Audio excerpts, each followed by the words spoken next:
It's in some sense a closed system where cause and effect works according to their own little rules.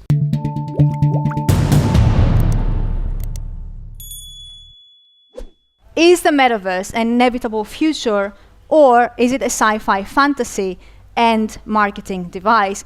And I'd like to start with you, Anders. And my answer is, of course, yes. So before I ended up in the philosophy department, I was a computer scientist. And instead of doing the neural network research I was supposed to be doing in the 90s, I was actually doing a fair bit of virtual reality. Back when you needed a mainframe silicon graphics computer that was pretty expensive, and you had a really bulky headset and nothing really worked, and it was extremely jerky, and we were of course imagining we were creating the future. Because that first peak of thinking about virtual reality in the 90s, there was an explosion of visions that very much is similar to today. This is going to change everything. The future is virtual. You had movies like Lawn Mower Man that was kind of blowing up this idea. And that was partially because of fiction a bit earlier. The cyberpunk fiction created the concept of virtual reality, including Neil Stephenson's amazing novel Snow Crash, where he describes a splintered future where there is something called the metaverse that a lot of people log into, and is a really powerful force in this story. This is where you meet, this is where you interact. That novel had a device called Earth, which was run by the privatized CIA, and allows you to zoom in on any place on Earth and get information. That inspired Google Earth. A lot of work on virtual reality got inspired by this very well-informed novel, which of course points out that whoever owns the platform, the metaverse, has tremendous amount of power. Now, it missed the fact that controlling the discourse on the platform is how you get the real power. He was kind of more imagining that the power came from the physical platform. But it made a good point, and it's kind of hilarious that Meta now talks about the metaverse, because it's based on a novel criticizing big corporations, which shows that nobody ever learns anything. And to conclude, when I tried out a modern virtual reality a while ago, whoa, it's so smooth, and it runs on a mere good gaming computer rather than a mainframe computer. But we're still not very good at making it look organic, because modeling is hard. Creating procedural texture is hard. We still really don't know what to do with it yet, just like we didn't know what to do with it in the 90s. So I think we're totally going to be tinkering with this and trying to find that killer application that makes this worthwhile. But it's going to take time, and nobody really knows where it's going. But certainly people are going to try to control that platform. Great, thank you. Massimo? Beware of anybody who tells you that they're going to change everything, because then they're going to do it and you're not going to have a voice in it. So one of the people that is telling you this kind of stuff is Nick Clegg, who is president of global affairs at Meta. And I'm going to give you a couple of quotes that might stimulate discussion later on from an article that he just published last week. He says, companies like Meta have a lot of work to do, both to build the credibility of the metaverse as an idea and to demonstrate to people that we are committed to building it a responsible way. It means being open and transparent about the work we're doing and the choices and trade-offs inherent in it. It means drawing on existing work to protect marginalized communities online, and listening to human and civil rights, privacy and disabilities experts as systems and processes are developed to keep people safe. Sounds to me like somebody's on the defensive here. You know, he keep telling you that, oh, don't worry, this time we're gonna get it right. The last time that they got it wrong was last year. So it's not exactly a great track record. He goes on and says technology isn't good or bad in and of itself. I don't think so, my friend. Technology is built in a certain way, and this notion that technology is actually neutral, that it's all up to us how do we use it or not, is actually dangerous. Yeah, there are some technologies that are meant to do certain things rather than others. For instance, at home I have a nice hammer. It's meant to hammer stuff into the wall.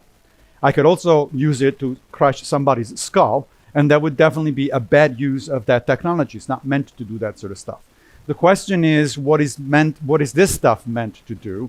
And I suspect that it's closer to the crush sculling thing than to the hanging nails on the wall.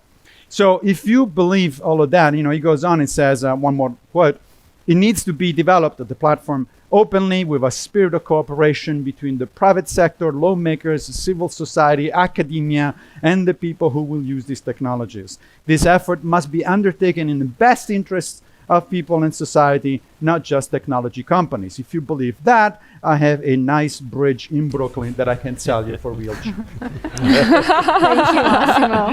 Mazviita, can I hear your thoughts about this? Yeah, so as you said, I tend to be a techno-pessimist, but really what I wanted to talk about for my pitch today was VR as a mirror to where we are anyway without VR, because I really think the metaverse is an expression of some existing civilizational trends that we don't pay enough attention to. So really, it's useful to think about VR to really think about where we're at anyway.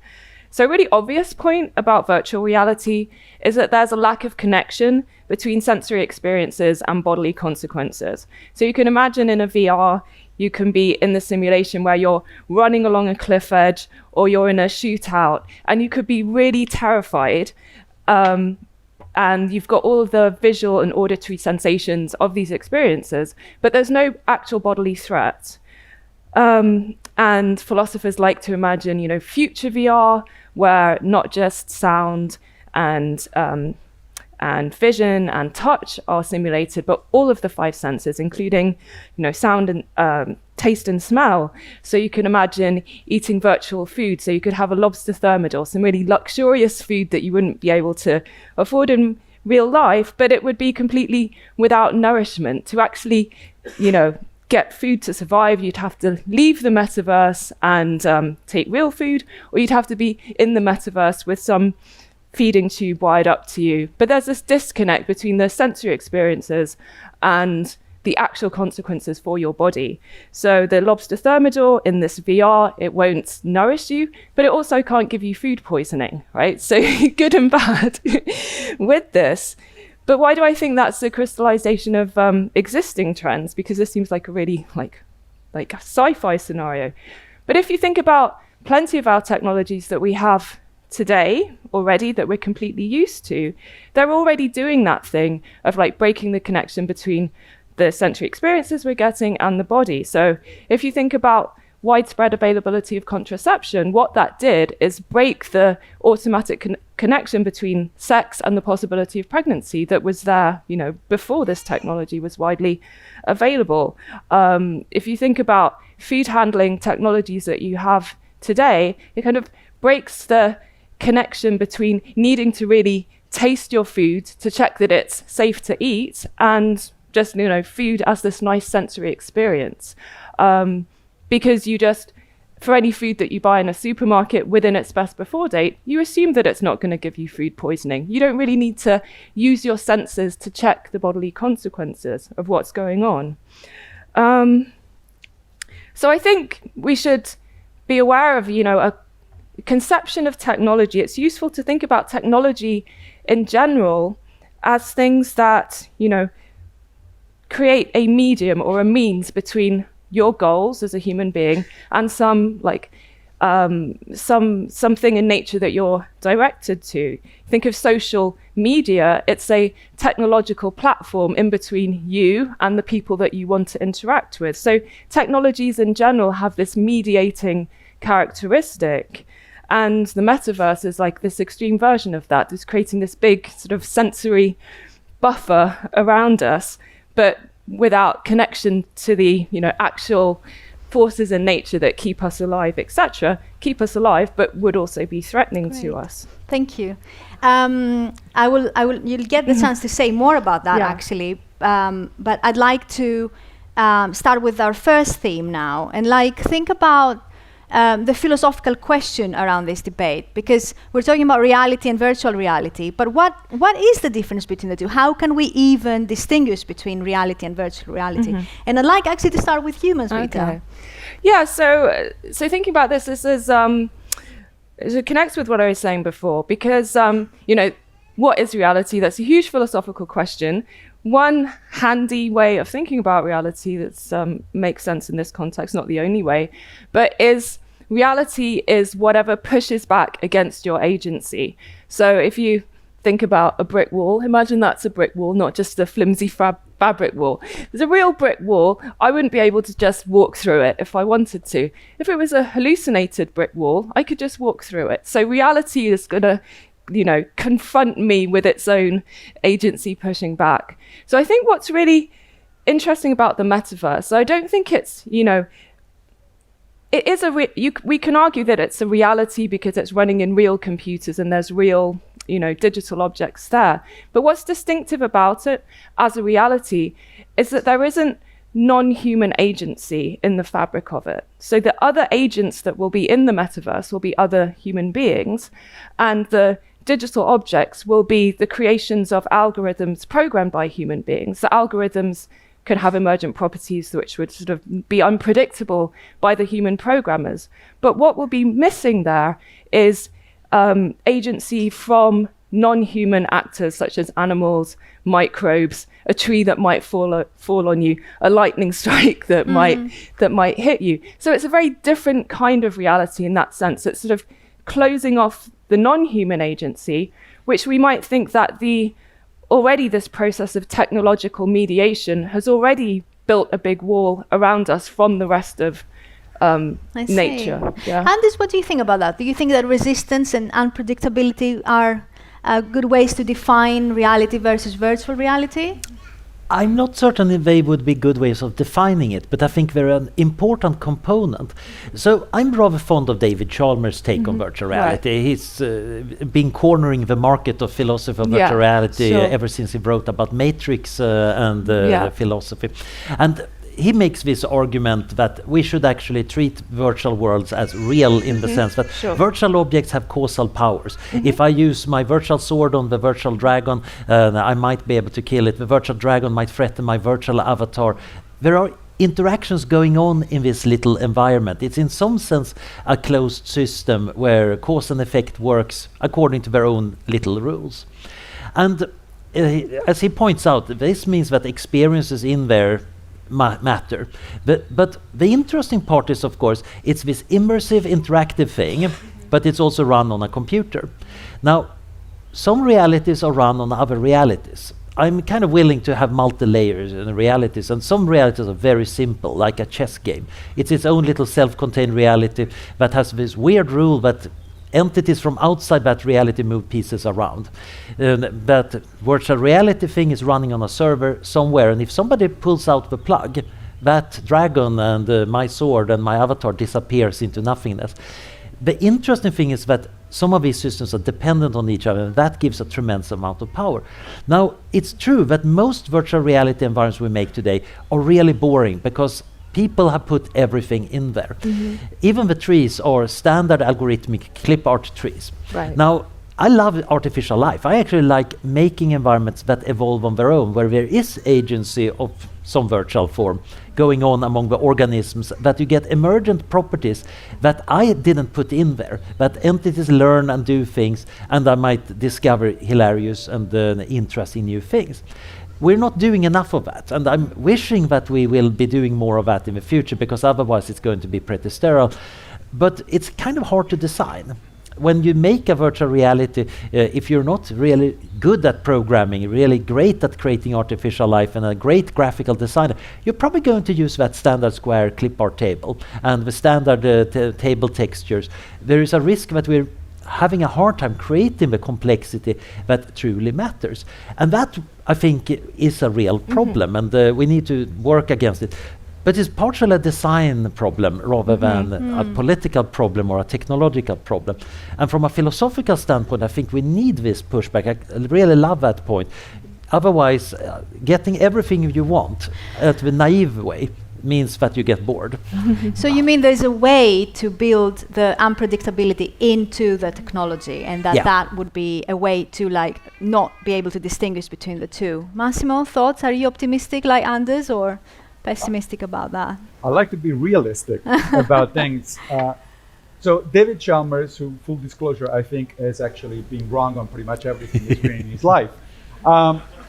Just to put things out there, has a very interesting conception of causality. As you pointed out, the difference between my virtual dragon and a real dragon coming into this room is if I'm afraid of the virtual dragon, I can just turn off my computer and the virtual dragon is gone. The real one is going to eat me no matter what.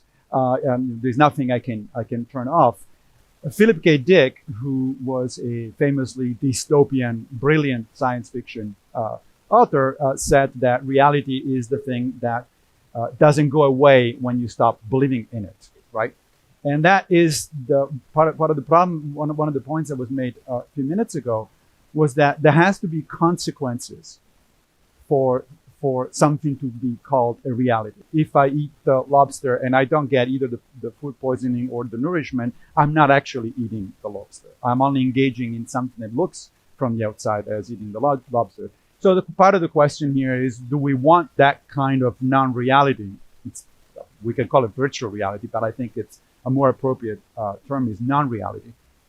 In a sense, it's a fantasy world that we can build to some extent to our own content, to much more of an extent to the contentment of Zuckerberg and Musk and people like that. And then so the basic question is, do we want that kind of non-reality? What kind of role do we want that non-reality to play? I mean, we all, I don't know about all, but many of us presumably have in fact interacted with virtual platforms, like you play a video game, and it can be fun for a few minutes or for half an hour or for an hour. If it gets to occupy 12 hours a day of my life, then I think it's getting to the point of psychological pathology and not something that I want. So you're basically saying that unpredictability cannot really be built into the technology because of the body not really taking part, as like Mazviita was saying? No, I would say that unpredictability can definitely be built. It's credibility that cannot be built. Right. Because ultimately, so long as I am in control of using the virtual reality interface, I know that I can get out of it at any time with no consequence. And there's thoughts about that? And then, Well, I think there are consequences because quite a lot of interaction we do in virtual reality might have persistent effects. Not just in the sense that maybe when you turn on the computer, the dragon is in the back there and programmed to be even more angry. But a lot of interaction we do in virtual reality are social. If I yell at somebody in an online forum, there are actual consequences. Now you might say, yeah, but that's because we're real people behind the scenes here who get really upset. But I think the virtual reality we call the university is just like that. The university is a place where people come together and role play this weird activity. We have various names and ideas about what's going on. We're happen to be there physically, but we're playing a kind of elaborate social game according to particular social rules, and many of them matter quite a lot for the rewards we get in terms of payment or credibility, getting invited to wonderful festivals, things like that. So I do think that actually the lobster thermidor is not real. That mostly matters if you care about the nourishment part. But if you say eating a lobster thermidor is a social occasion, I want to have a nice lobster with my friends, even though they're distributed over many continents, that aspect of a nice dinner is relevant. To continue watching this video, click the link in the top left or in the description below. Or visit iai.tv for more debates and talks from the world's leading thinkers on today's biggest ideas.